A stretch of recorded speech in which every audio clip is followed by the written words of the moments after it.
Hello everyone, it's Shane Kanto, your Wasteland reviewer, and I'm here to review High Life. And I remember seeing this trailer and really thinking, this is something special. This trailer was so enigmatic and portrayed such an interesting story and just so creepy. And that little baby's like, "Da, da, da." And I was so looking forward to seeing this film, and did it reach my expectations? No. I feel like this is a pretty flawed film.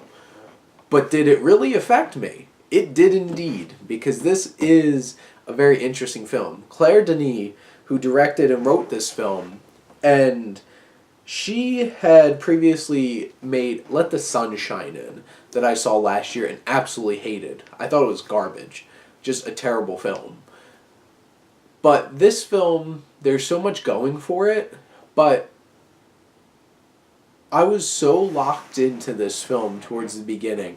Denis creates this interest, this pull into the story, relying so much on silence and just this interaction of Robert Pattinson, who, by the way, is fantastic in this film. Fantastic performance, really carries this film and shows many layers and is really natural and really feels like a real person, when so many of the other characters in this feel so weird and like outworldly, honestly, in some of their behavior, and he really anchors this film. And him interacting with this baby and a lot of silence, and the shots outside the ship are so well created. The sound design with the complete silence outside the suit, and just how this was created, it's beautiful. This film is strikingly gorgeous. And the cinematographers who were a part of this film, and along with our composers as well, they are able to create such an intriguing mix of crisp, symmetric, and unnerving shots and music that just puts you on edge. And there's a great use of quick little shots of flashbacks to start building mystery and leading you towards something interesting. Then the film goes full-blown flashback to how things got to the point with Robert Pattinson on the ship. And this is where I feel like the film became a lot less interesting and problematic. There's some very powerful imagery in this. And this film all centers around reproduction a lot.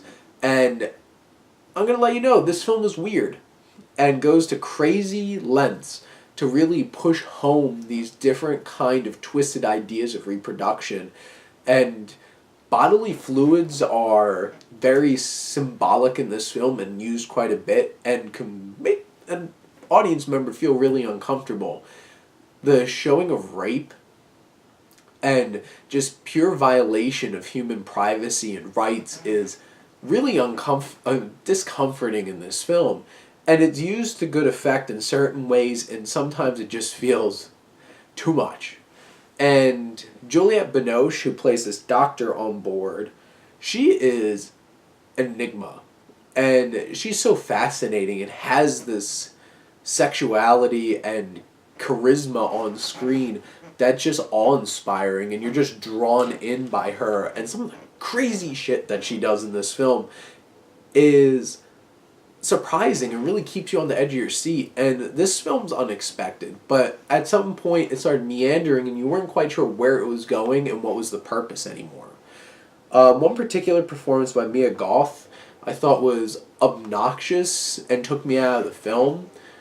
I felt like her character, like her performance, made me less interested in her character, because there's some very interesting and unsettling things that goes on with that character, much like the rest of the film. But there's such beautiful imagery. Technically, this is a fantastic film. I feel like the writing and some of the pacing loses it, especially when the story kind of feels like it's puttering out and not quite sure how it wants to end. And honestly, this film, for a cinephile, I think it's worth seeing. It's really worth the experience. Would I recommend this to most moviegoers? No. This is not a mainstream film. And unless you really appreciate the art and want to see it for the art and see what this film presents, I think it's intriguing enough to really warrant you to experience it. But those are my thoughts. And if you've seen it and really want to talk about it, because I'd love to talk about this film, let's talk some movies. Drop a comment below. And thank you as always for supporting your Wasteland Reviewer.